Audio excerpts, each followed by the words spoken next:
মুস্তাফিজ মুস্তাফিজ মুস্তাফিজ, পুরো বাংলাদেশ জুড়ে আলোচনার কেন্দ্রবিন্দুতে মুস্তাফিজ। কেন? মাঠে 22 গজে আরও একবার প্রমাণ করলেন কাটার মাস্টার দা ফিজ। শেষ ওভারে দরকার ছিল মাত্র 10 রান, সেখানে শেষ বলে দরকার 7, মানে মাঝের 5 বলে মাত্র 3টা রান কনসিড করেছেন মুস্তাফিজুর রহমান। এর আগে 3 ওভারে যখন 25 রান দরকার, তখন ওই সময়ে ক্রুশাল মোমেন্টে পুরো 6 বলে মাত্র 2 রান কনসিড করেছিলেন। সেখান থেকে সমীকরণটা দাঁড়ায় 2 ওভারে 23, সেখান থেকে সমীকরণটা দাঁড়ায় শেষ ওভারে 10 রান প্রয়োজন। আরও একবার মুস্তাফিজে জিতল রংপুর রাইডার্স। কেন কলকাতা নাইট রাইডার্স তাকে 9 কোটি 20 লাখ রুপিতে কিনেছে, সেটাই যেন প্রমাণ দিলেন মুস্তাফিজুর রহমান। টানা তৃতীয়বার অর্জন করেছে দেশের সেরা সুপার ব্র্যান্ড স্বীকৃতি Bashundhara tissue. Kolkata night Riders যখন মুস্তাফিজকে ছেড়ে দিয়েছে, তখন আজকে সারা দিন ব্যাপী একটা কথাই খালি চলেছে, বাংলাদেশ কি ভারতে যাবে কিনা। বাংলাদেশ ক্রিকেট বোর্ড জানিয়ে দিয়েছে ভারতে তারা যাচ্ছে না। নিরাপত্তার অজুহাত দেখিয়ে, নিরাপত্তার ঝুঁকির কথা বলে বাংলাদেশ ক্রিকেট বোর্ড জানিয়ে দিয়েছে আইসিসিকে, যেই মুস্তাফিজকে নিরাপত্তা দেওয়া সম্ভব না, সেখানে পুরো বাংলাদেশ দলের সব টাইগারদের, স্টেক হোল্ডারদের ভারতে গিয়ে বিশ্বকাপের ম্যাচ খেলা সম্ভব না। কেন? সেটা আরও একবার প্রমাণ করলেন মুস্তাফিজুর রহমান। আউটস্ট্যান্ডিং তার বোলিং ফিগার, পুরো ম্যাচ জুড়ে ক্রুশাল মোমেন্টে বল করে গেছেন। 4 ওভারে 23 রান খরচ করে একটা উইকেট তিনি নিয়েছেন। আকিব জাভেদকেও ক্রেডিটটা দিতে হবে। আজকে স্টার্টিং লাইন আপে পরিবর্তন এনেছে রংপুর রাইডার্স। ফাহিম আশরাফ ছিলেন না, সেই জায়গায় আকিব ঢুকেছেন। পেনাল্টিমেট ওভারটা তিনি করেছেন। শেষ বলে সাব্বির রহমান একটা 6 হাঁকিয়ে ম্যাচটা পুরোপুরি নিজেদের দখলে নিয়ে ফেলেছিলেন।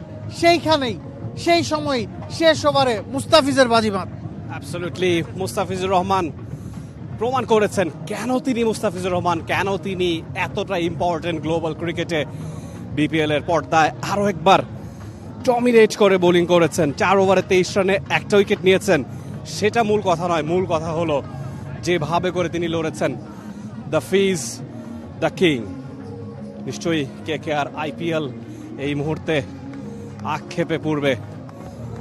তো যাই হোক, ম্যাচটা জিতেছে রংপুর রাইডার্স 5 রানের ব্যবধানে।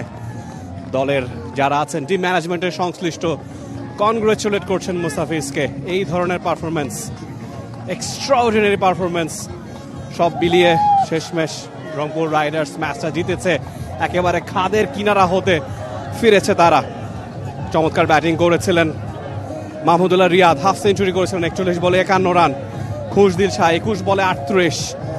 এই দুজনের ব্যাটে ভর করেই 155 পুঁজি মেলে রংপুর রাইডার্সের। ইন রিটার্ন খেলতে নেমে যথেষ্ট ফ্ল্যামবয়েন্ট ছিলেন এবং শেষমেশ ম্যাচটা জিতেছে রংপুর রাইডার্স। মাহমুদুল্লাহ রিয়াদ আজকের ম্যাচের আরেক বড় নাম, হাফ সেঞ্চুরি করেছিলেন। নাবিল, খুবই আনএক্সপেক্টেড এবং খুবই একটা কি বলবো ইন্টারেস্টিং এক্সাইটিং ম্যাচ শেষ হলো। এমন পরিণতি এক্সপেক্ট করছিলেন কিনা through out the moment?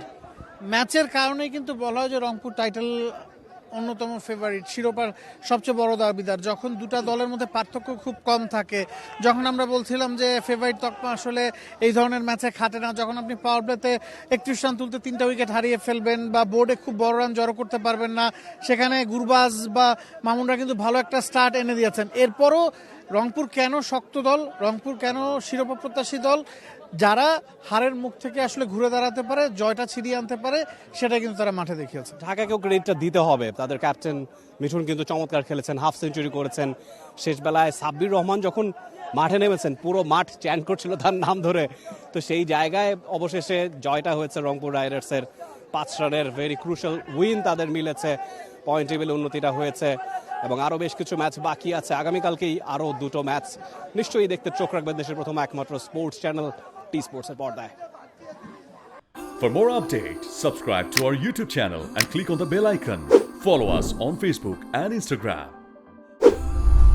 Download T Sports app to enjoy exciting games and highlights. Visit tsports.com.